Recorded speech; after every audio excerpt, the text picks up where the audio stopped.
Hello, I'm Shane Sleto with RWM Home Loans, and I'm a mortgage advisor here in San Diego, California. I've been in the industry for 18 years, and I just wanted to take a couple minutes today and share with you a look forward at what we believe is going to be happening in the real estate market, give you an update on the trends that we believe are going to be happening, especially with everything that's been going on with COVID-19 and unemployment. We've been hearing a lot about what that impact going to be on people who are looking to buy, sell, and the real estate market as a whole. So we're going to go through a quick presentation today that's going to cover the information that I believe is really necessary to look at and I believe will be helpful to you. So feel free to let me know if you have any questions after we go through the presentation, and let's get started. So we're going to really hit on 5 things today. We're going to talk about the economic recovery update, why we believe that housing is poised to lead us out of this downturn. We're going to talk about the recession and is it the 2008 fiasco all over again, or is it something different? A little bit about unemployment, some benefits of home ownership, and what are some things that you should be doing right now. So as far as the economic recovery update, we have a great quote here from the CEO of Hershey that says, "While comparisons can certainly be drawn to weather-related disruptions or natural disasters or recessions, the reality is that we have never seen so many factors at play at the same time on such a global scale." So a lot going on right now with the coronavirus and the fact that so many businesses were shut down all at once, and it impacted all the different sectors. And that's something that we really have to take into consideration when we're looking at the impact on real estate. When we look at the comeback and what should we be expecting, we really want to look at how has the economy rebounded for similar slowdowns in the past, and will COVID-19 be under control? That's something that we are starting to see a little bit better as far as with the social distancing, the impact that's having, numbers coming down, and vaccine updates and treatments and things like that. And then after businesses are fully operational, how long will it take for the American consumers to return back to normal? We went on a recent trip out of state, and from what we could see, it looked like a lot of people were getting back to normal. But I do know there's still some trepidation out there for some people in regards to going out to restaurants or different activities. So that's going to be important to look at as well. For some predictions, if we look at a lot of the major financial banks, what they're saying, they all agree that we had a contraction in Q1. We'll be having a contraction in Q2, but most are calling for a second half recovery, some more than others, but across the board, everyone has growth for Q3 and Q4 of this year. The chief investment officer for Merrill Lynch says that we fully expect the economy could begin to pick up in late June and July with a strong recovery in the Q4. The chief investment officer for Morgan Stanley said that we believe that the U.S. economy is set for a U-shape or even a V-shaped recovery, where economic activity will bottom perhaps very soon and then recover steadily. We just got jobs numbers coming out today, which we'll be talking a little bit more about the unemployment here in a little bit, but we saw that we are starting to see some of that recovery. What we believe is going to happen in the real estate is, we saw beginning of the year, normal market. We saw, showings picking up in, late January, early February, going on into beginning of March, which is normally the busy time during the spring. And then as soon as the COVID hit, we saw showings decrease down.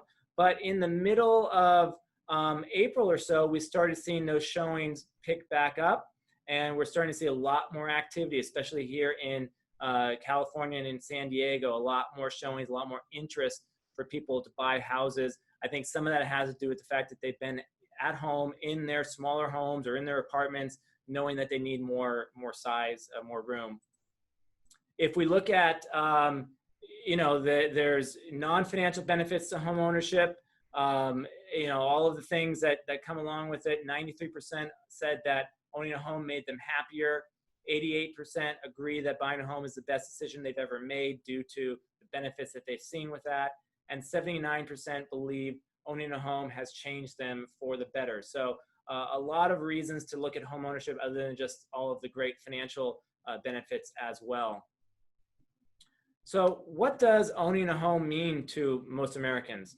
It means a place to raise a family, where you can see your kids grow up, where you can have a yard to play with them and to, just create dreams and memories.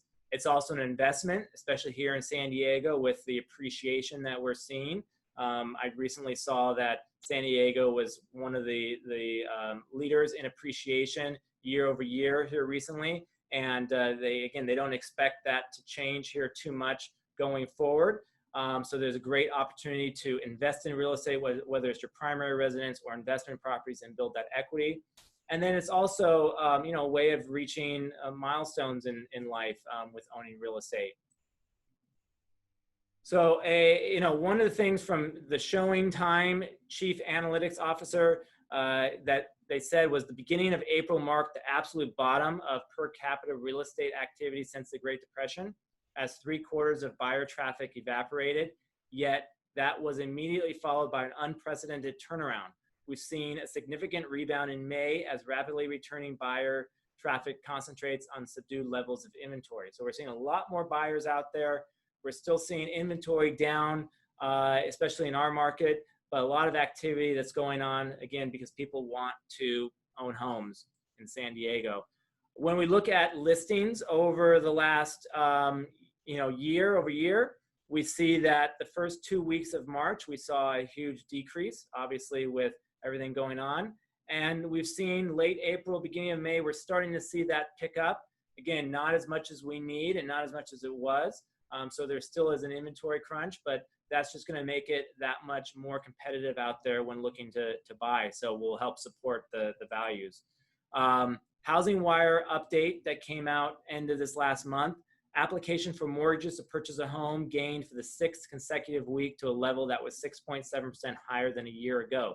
So with the low interest rates that we're seeing in the low 3% range on purchases, it is driving people to want to get out there and buy a home. When we see the economic forecast, 85.3% of economists believe recovery will begin in the second half of 2020. We see that, large portion believe that we're going to see it in Q3 of 2020, and then, from there continuing to grow. So let's also talk about just the recession. Is this 2008 all over again? Let's talk about that. So when we look at the annual home price appreciation, again, 6 years leading up to the housing crash in 2006 to 2008, we saw that appreciation, this is national, was anywhere from 6.5% all the way up to 12.5% during that time. The last 6 years nationally, we've seen it be still up, but in the 4 to 6% range, holding pretty steady. Again, San Diego has been a little bit higher than that, but not the crazy appreciation that we saw prior to the previous crash. When we look at homes for sale, you can see that there was a peak of homes in 2006 to 2010. Obviously, when we started to see the market crash, we had a lot more foreclosures and short sales go on the market, but a lot more buyers preceding the crash in 2008. And since then, we've had a lot more seller activity, not as many buyers. So again, that has had an impact as well on the housing market.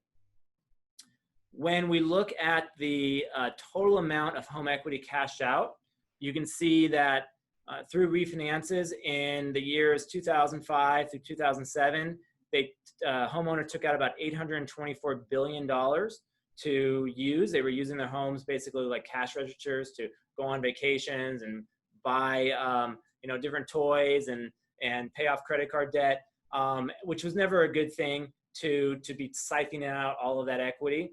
If we look at the last 3 years, we've seen, in 2019 is still an estimate, but we've seen about $247 billion that was taken out. So drastically less money. So that means we have more home equity in homes currently. Again, if we look at that for 2020, about 42% of homeowners have their mortgages completely paid off, so 100% home equity. We've got another 16.6% that have anywhere from 60 to 90% equity. So we see that there's lots of home equity out there, which is going to help support the housing market, in the long run. The other thing is that 58.7%, almost 60% of people, homes in America have at least 60% of equity. So again, we're in great shape with regards to home equity and the way that people are using that and managing their home equity this time around versus taking it all out like they did last time. The chief economist at First American said, many still bear scars from the Great Recession and may expect the housing market to follow a similar trajectory in response to the coronavirus outbreak. But there are distinct differences that indicate the housing market may follow a much different path. While housing led the recession in 2008 and 2009, this time it may be poised to bring us out of it. So again, if you're a homeowner, if you're someone looking to buy a house, if you're a real estate agent, this is great news because that means that the housing market is going to be staying strong and could be meaning that great time to buy and invest for your future. So recession does not equal housing, and we hear this a lot of times where if we have a recession, everyone thinks that the housing market is going to crash. If we look at the last 5 recessions, we can see what happened in home prices. The stock market bubble, tech bubble of 2001, home prices actually went up 6.6%. The 1981 recession, home prices went up 3.5%. 1980, 6.1%. We just had 2 times where it went down. 1991, a slight decrease of 1.9%, and then 2008 where it went down almost 20%. So let's talk about unemployment and about all the jobs that we've heard being lost. So Ben Bernanke, the former Federal Reserve Chairman, said, I don't find comparing the current downturn with the Great Depression to be very helpful. The expected duration is much less and the causes are very different.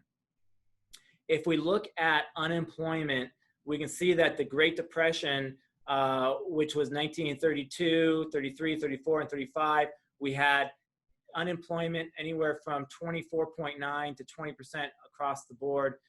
Currently, we're at 14.7%.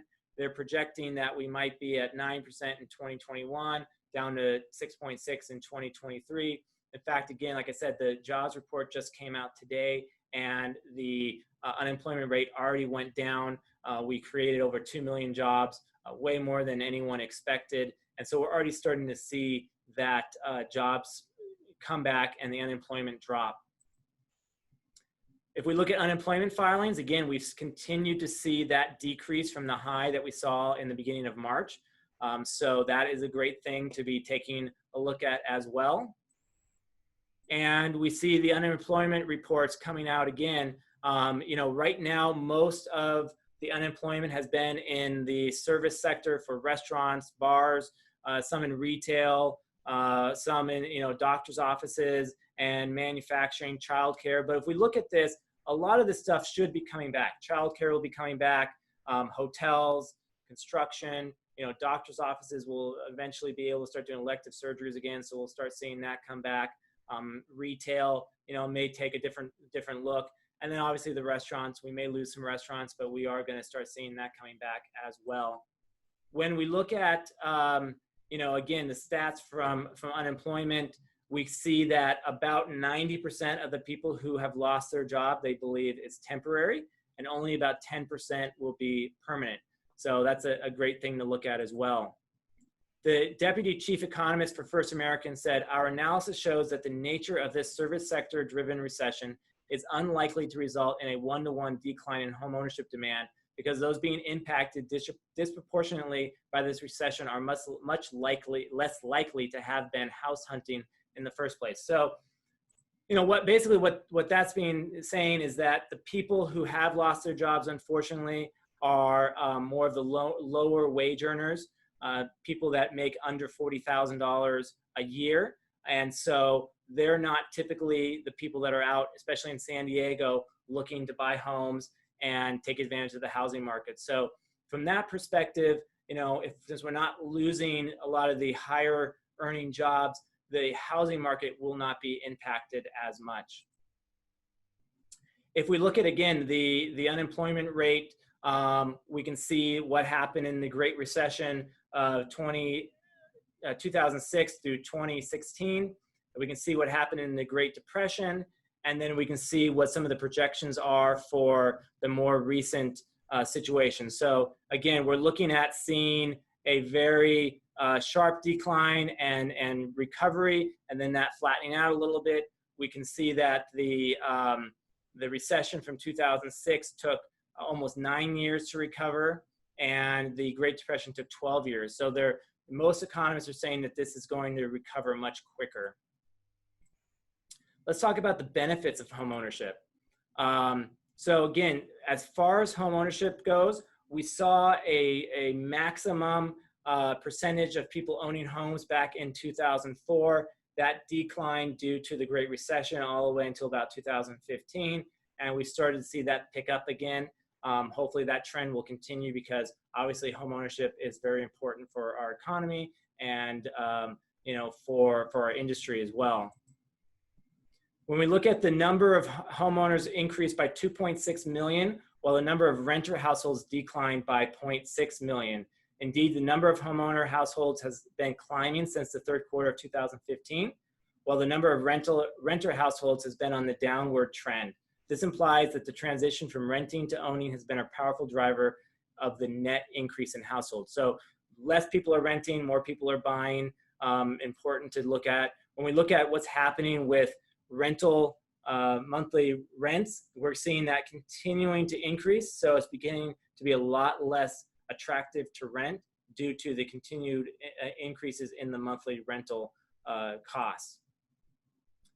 So what is it that you're looking for? A lot of people are looking for physical comforts, the amenities and features that enhance their daily experiences, financial investment, privacy. I've heard that a lot of people are going to be moving to the suburbs, getting out of the big city due to everything that happened with COVID-19. You're going to have the just feeling of accomplishment that you one day will own your own home. And then, the ability to display your own personal expression with what you can do with your own house. So what do you need to do right now? That's the key thing with everything that we just went over. So right now, if you're looking to buy, sell, do anything regarding real estate or finances, you want to make sure that you are working with a professional. So one of the things that we hear is that news stories often describe the coronavirus-induced global economic downturn as the worst since the Great Depression.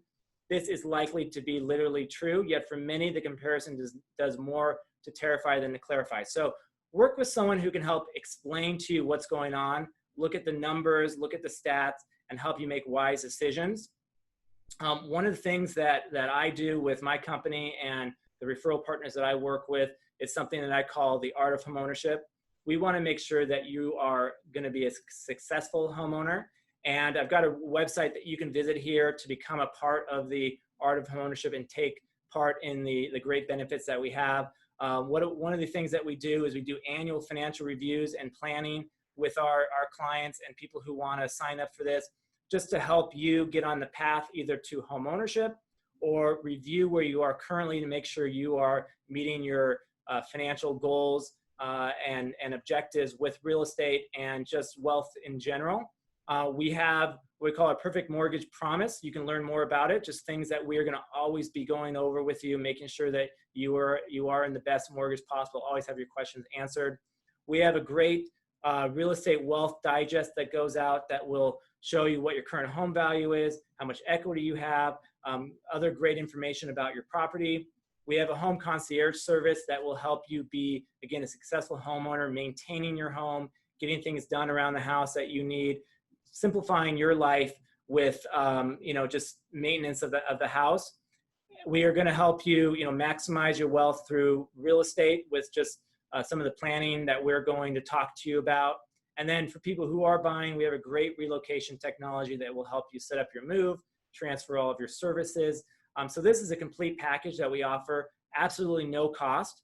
It's something that we want to give to our prospective clients and current clients to help them, again, be successful. So if you want to learn more about this, go on to the website you see in front of you. You can also always give me a call, send me an email. Love to discuss this with you in more detail. Again, send me your questions and we can discuss it more. And my contact information is here. Hope you enjoyed this presentation. Feel free to share it with anyone else that you want on social media, and look forward to hearing from you. Thank you so much. Bye.